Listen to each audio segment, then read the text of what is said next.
Welcome to this BVTV SpotCast, coming to you from the UK studios of BizVision. I'm your host, Malcolm Gallagher. Now, this is number 3 in the Kai Trilogy with expert Dr. Curtis Friedel. Hello for the final time, Curtis. Hello, Malcolm. Curtis, I've tried to have a balanced approach, and I'm always trying to see the other side. I'll watch multiple TV channels, for example, try and see this side. But the other day, a leader said to me that the talent retention problem is just a momentary problem and it won't last. Mm-hmm. I beg to differ, as surveys show that employees are willing to quit without a job lined up, and those remaining have their options increasing, which could change their intentions. Now, this could be compounded by the fact that today, many companies have 5 generations in their workforce, with each generation needing a different approach. So how can KAI help steer a company through this generational maelstrom? Yeah, thanks, Malcolm. I get this question on occasion, so it must be something a lot of people are thinking about. First to say, we have no evidence to suggest that there are generational differences in problem-solving style, meaning regardless of age, the mean, the standard deviation ranges all hold well when comparing KAI results to different age groups. But we do see differences in expectations among different generations, right? So we are working here in the intersection of psychology and sociology. One's problem-solving style is innate, stable, highly resistant to change. We have 45 years of published research indicating that problem-solving style is independent of intelligence, learned skills, motives, values, a belief system, ethnicity, culture, and even the situation. So this leads us to a couple of observations and questions. We know that generational research in the United States, Generation X, as high school students, worked more hours of employment than any other generation since World War II. This quickly dropped off with generations Y and Z. So with less workforce experience, it's no wonder the expectations are different. I'm reminded about a conversation I had with a KAI practitioner who just hired a more innovative college graduate. COVID-19 had just hit, and the KAI practitioner assumed the more innovative new employee would enjoy the flexibility of working from home. What happened, however, is that the new employee had little work experience and didn't fully understand work expectations and navigating the roles of being on a team.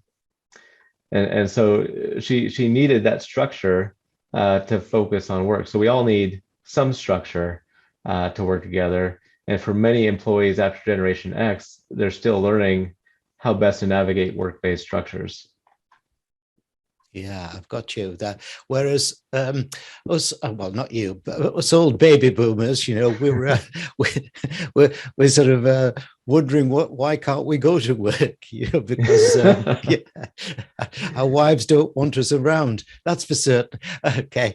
Now, what really is interesting, though, is this different sort of attitude across the generations, isn't it, to work and work ethic. I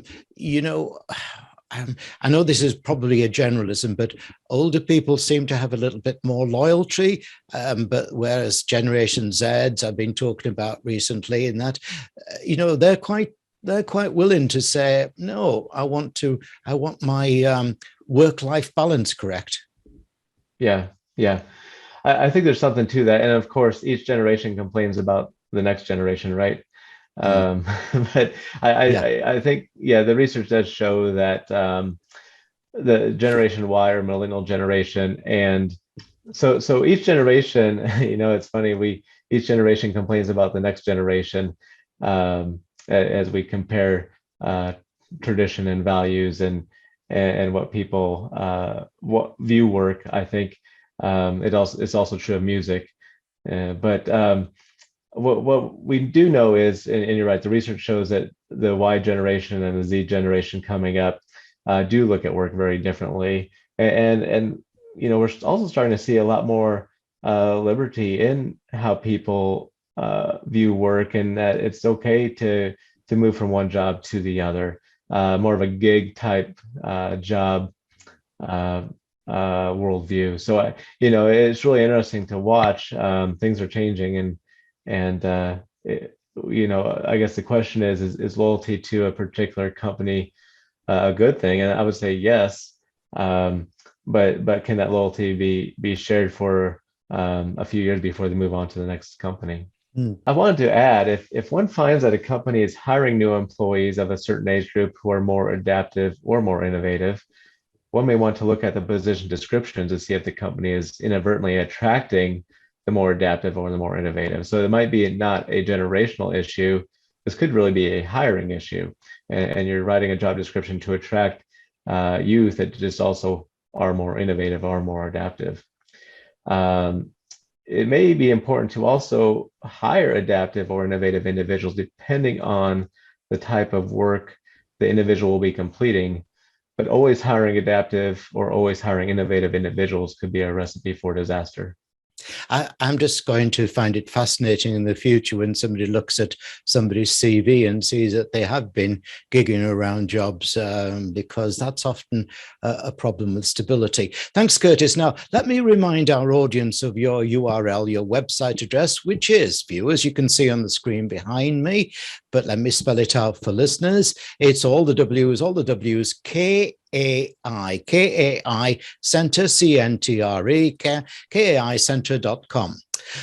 Losing employees, especially talented ones, is a clear and present danger that companies must face up to. I trust you found this trilogy with KAI expert Dr. Curtis Friedel has given you more than food for thought, but instead spurred you to take sustainable action. Thanks, Curtis. Thank you, Malcolm.